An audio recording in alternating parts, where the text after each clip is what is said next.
স্বপ্ন কখনো ধোঁয়ায় হারিয়ে যায় না যদি তুমি তামাক থেকে দূরে থাকো। তামাকই ধ্বংসের শুরু।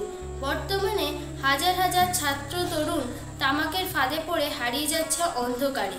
তাই আমি দেশের যুব সমাজকে অনুরোধ করব, যারা এর কুপ্রভাবে পড়েছ তারা তামাক সেবন বর্জন করো, এবং যারা এখনও এই মারণ আসক্তির প্রভাবে পড়নি তারা ভবিষ্যতে তামাক সেবন থেকে বিরত থাকো।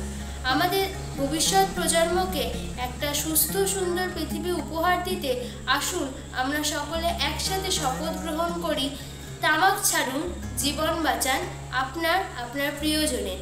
স্বপ্ন ধোঁয়ায় নয়, হৃদয়ে বাঁচুন। ধন্যবাদ।